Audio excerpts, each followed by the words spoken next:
We started this deep dive with two moments, two timelines running in parallel. For this finale, let's bring them together. Okay.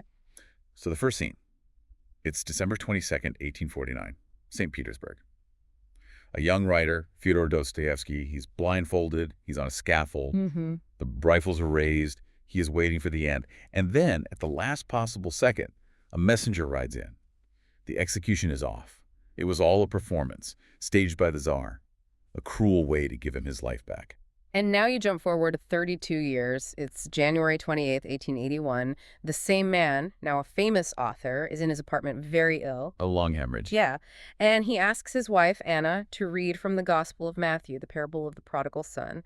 And his final words to her are just, "Do not hold me back." His work was done. So our mission today is to finish both of those stories. We're finishing the novel, The Brothers Karamazov. We're going to find out who really killed Fyodor Pavlovich. We'll watch Ivan's collapse and see that famous trial. And through all that, find Dostoevsky's own answer to what he called the accursed questions he wrestled with his whole life. Okay, let's start with the crime. It's brutal. It happens one night in this little town, Skodoprigonyevsk. Fyodor Pavlovich, the father, is killed, struck on the head with a big brass pestle. And robbed. And robbed of a very specific amount of money. 3,000 rubles. The police show up, and, the evidence seems open and shut. It all points straight to Dmitri, the oldest son.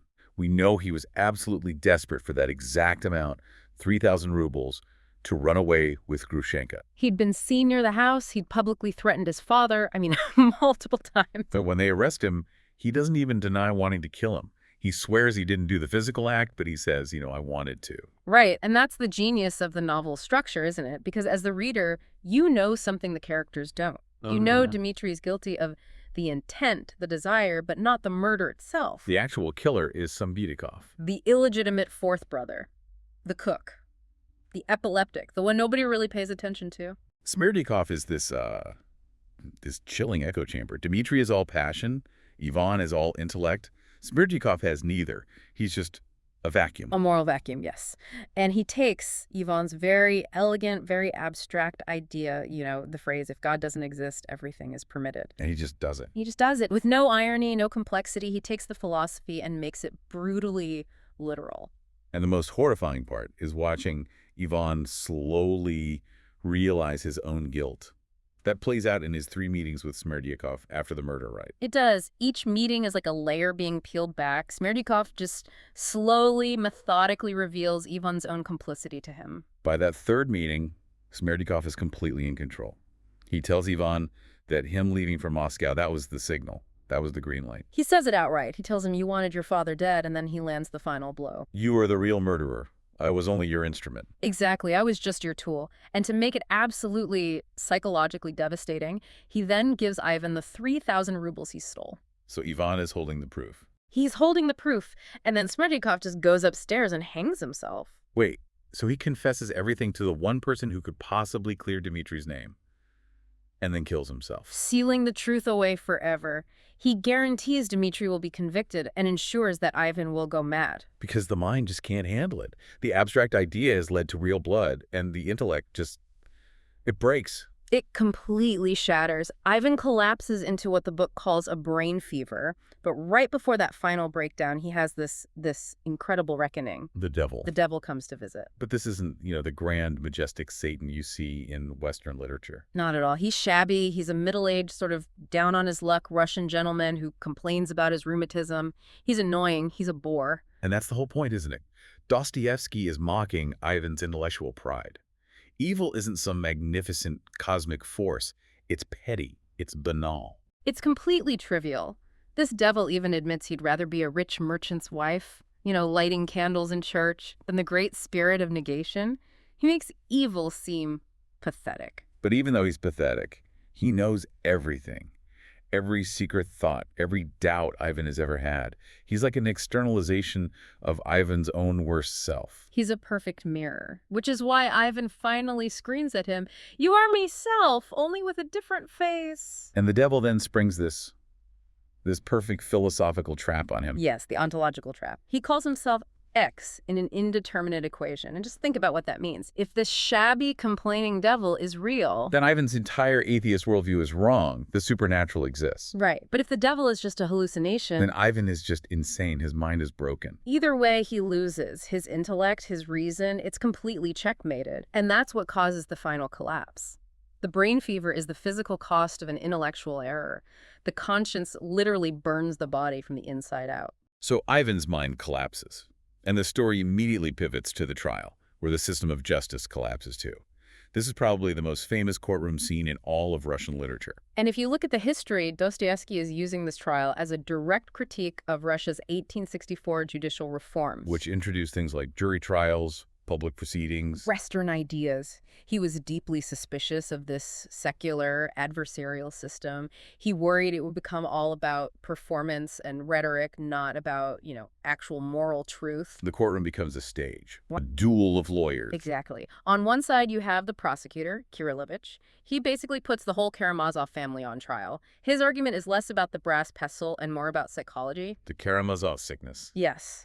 This idea that because the family is so depraved and reckless, Dmitri had to be the killer, it was inevitable, he mistakes a psychological theory for a material fact. And then on the other side, you get the celebrity defense lawyer from Moscow, Fyodor. The slick operator. And he is brilliant. He delivers that incredible line, "Psychology, gentlemen, is a stick with two ends." He uses the exact same psychological evidence to argue the opposite, that Dmitri is too passionate, too reckless, to have been so clumsy. And he goes even further. He makes this argument that feels incredibly modern. He suggests that Fyodor Pavlovich wasn't really a father in the moral sense. He was just a biological progenitor. He's trying to strip the crime of its moral and religious weight. Precisely. And the courtroom is just dazzled by the rhetoric. Everyone expects Dmitri to be acquitted. But the jury, which is made up of, local peasants and shopkeepers. They see through it all. They reject the fancy legal games and they deliver their verdict. Guilty. 20 years of hard labor in Siberia. Which is forensically a total judicial error. It's an error, but for Dostoevsky, it's what he calls the Russian truth. The jury convicts Dmitri not for the physical act, but for the hatred, for the patricidal intent that he freely admitted to. And Dmitri accepts it. He's almost relieved. He sees Siberia as a chance for purification. He needs to suffer to cleanse his soul. So the adult world is left in ruins. Ivan is mad. Dmitri is headed for Siberia, although there's this secret plan for him to escape to America. But the book doesn't end there. No, it shifts, and this is so crucial. It ends not with the adults, but with the children. Alyosha, following Father Zosima's instruction to go out into the world. And to love actively. He turns away from all the big philosophical debates and focuses on a small group of schoolboys who are mourning their friend Alyosha. For Ivan, the suffering of a child was an abstract problem that proved God couldn't exist. For Alyosha, it's a call to action. Exactly. After Alyosha's funeral, he gathers the boys around this large stone where they used to play, and he gives what is essentially Dostoevsky's final manifesto. He talks about the power of memory, a good memory. There is nothing higher and stronger and more wholesome and good for life in the future than some good memory. That's his answer to nihilism. Morality isn't abstract, it's grounded in shared love and memory. And then he gives them that final command, which is a direct answer to the Grand Inquisitor's cynicism about humanity. He says, "Don't be afraid of life." And when one of the boys asks the big question, will we see each other again after we die? Alyosha doesn't hesitate.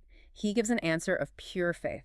"Certainly we shall rise. Certainly we shall see one another and tell each other gladly and joyfully everything that has happened." The novel ends with the boys all cheering, "Hurrah for Karamazov!" That name, which for the entire book meant depravity and murder, is transformed. In the mouths of children, it becomes a symbol of brotherhood and hope.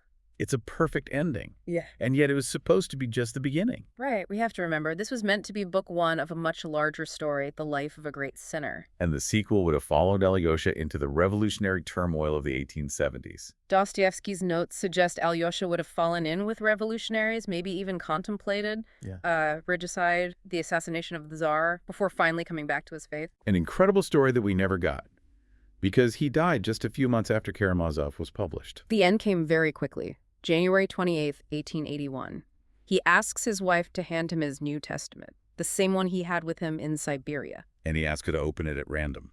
She opens it to Matthew 3, where Jesus says to John the Baptist, "Suffer it to be so now, For thus it becomes us to fulfill all righteousness. And Dostoevsky takes that line, "Suffer it to be so now," as a message. As God telling him his time had come, he died later that evening.